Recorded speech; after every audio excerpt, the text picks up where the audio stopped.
Hi, with Bob Lilley after the Riverhounds 0-0 0-0 draw against Louisville City. Bob, what were your takeaways last preseason match against a pretty good opponent? A very good opponent, and they had a very strong starting lineup. So I thought our group battled well the first half. I mean, we didn't create much because we weren't adventurous enough. I mean, we played a lot of long balls, and I think, we defended well as a team, but we didn't put them on their heels. So we were fortunate. They had a few chances in the first half. Thought it was a tale of two halves. I thought the second half we were better and created more. And it was nice to see us have the confidence to send numbers and play through lines. And the first half was a lot of aerial ball both ways. Second half, I think we really committed to playing, and probably a good test for both of us, going into games next week. And it's not going to be easy in Birmingham, so thankful for the test. I'm happy with the guys overall. There's things we can work on for sure. But I think guys, some young guys even, really stepped up, and they didn't play a ton of minutes, but when we made the changes in the second half, a lot of them did some good things. And certainly the experienced guys, a lot of them in the first half were comfortable in the game. Especially the second half. I mean, you saw what we want to be, and if we'd passed it better, we would have had a few more chances today. I mean, for me, our passing still is a bit all over the shop, but at least we were trying to pass rather than just play balls over the top, and that's half the battle, getting us to continue to play. As our passing sharpens, I think we'll start to convert more chances in front of goal. Yeah, my takeaway was it seemed like a lot more on the ground in the second half. Yeah, we talked about it at halftime, and I said, you're battling, but we're probably not going to score or create if we just go for the long ball over the top. We're going to have to be able to get our outside backs going forward. We're going to have to play through lines. It's hard to do that out of your defensive areas, but I said anytime we're in the middle third, let's not be so quick to rush to hit it over the top. Let's try to play through the lines. And when we get in the final third, let's slow down, because every time we get it there, we're so quick to try to cross or play a through ball. And a lot of times we're picking the low percentage option. And if we just pause and find the trailing runner, and we did a good job getting balls in, back at angles, and getting Robbie, Kenny, our playmakers started to get involved in the game more in the second half.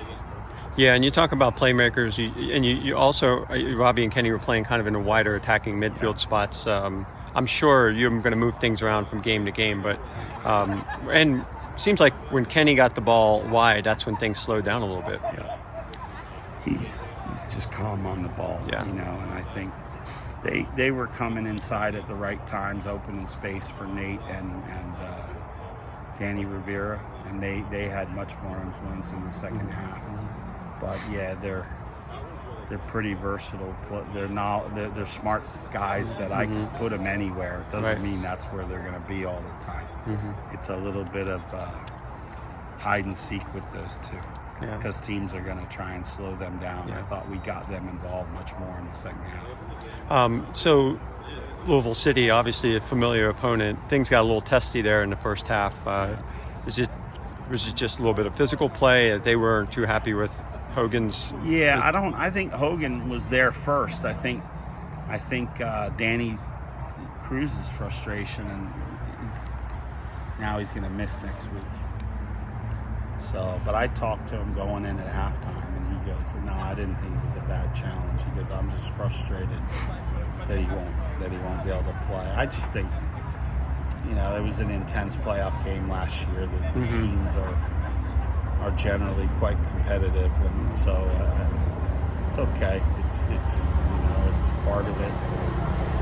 We had to.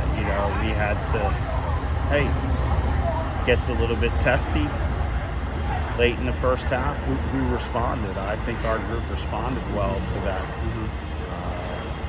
little bit of that frustration and came out and played a really good second half. So I'm happy with how they responded after that.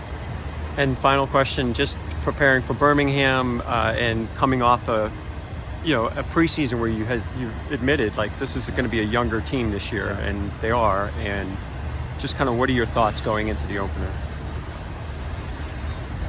I think over the course of the season, as we grow and develop, you'll see, more and more contributions from some of these younger players. But the first half, Keys this is his third year now as a pro, and Dikwa, and you pick up A2, but he's a veteran player. He's not I thought he did well today. And it's Mark's second year, but he's been here, and Danny and Nate and Kenny and Robbie and